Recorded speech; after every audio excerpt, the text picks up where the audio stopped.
Hey everyone, now that you know how the FRQ is structured and what your responses should look like, let's take a look at the rubric.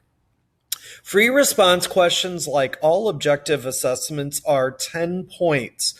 And proficiency, which I am covering up here, proficiency means you get 6 of those 10 points. And if you hit that, you don't have to do the second assessment on this. So let's take a look at how FRQs are scored. It starts, first of all, with the thesis. The thesis statement is worth 2 points. So if you are exact, then your thesis will be 2 points. That means that you've got significantly or some other argumentative word in there, as well as a roadmap. You'll be adjacent if your thesis is leading us in the right direction, but maybe some of the elements aren't just quite there. You don't have a roadmap, but it's a good try and you're moving in the direction we want you to. It'll be discrepant if you don't have a thesis, or if you're just restating the question, or honestly, if it doesn't make any sense. So that is 2 points for thesis. Evidence, middle row here, is 4 points. If your evidence is solid, it shows a strong understanding of historical knowledge and information. You use any of the bolded words that are appropriate for the response of your essay, and your evidence goes together well and directly and concisely responds to the thesis, then you'll get 4 points. If your evidence is adjacent, that means you're almost there. You've got some correct information. The majority of it's correct, but you may have some errors in it, or maybe omitted something that was pretty significant.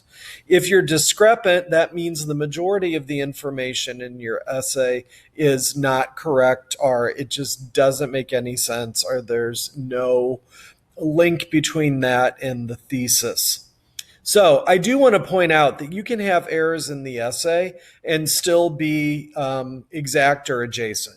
If maybe you get somebody's first name wrong, you could still be exact if everything else you're saying is correct.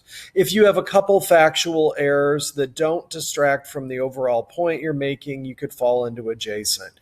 You only really fall into discrepant if you've got a bunch of stuff and it's all wrong and it makes no sense. It's going to be really hard to get in that category, hopefully.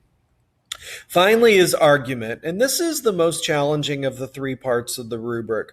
Argument is where you give your explanation of how the evidence links back to the thesis. It has that original idea in it, and it's the one that uses the because statement.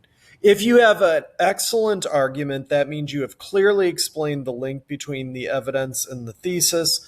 It's easy to read, it's easy to follow. If it's multiple parts, your argument has 2 parts, and you've done a really good job of that. If you have a good attempt at an argument and you're trying to make a connection, but you don't quite connect it all the way or partially, or there's a little error in your logic, you might fall in adjacent. That means that you're close, but you're not quite there. You still have some room for improvement. You could make that argument a little bit more specific between evidence and thesis. If you're discrepant, most likely what you've done is that you have not presented an argument. You've just summarized or restated your evidence again. A lot of people do that in this category. They simply restate what they've already said in the evidence, as opposed to explaining how that evidence supports their stated argument upstairs in the thesis. So keep that in mind. This is the one that most people have to do the work on. Now, let's go back to proficient. It's 6 points for an FRQ, which means you don't have to get exact all the way down. If you did, that's 10.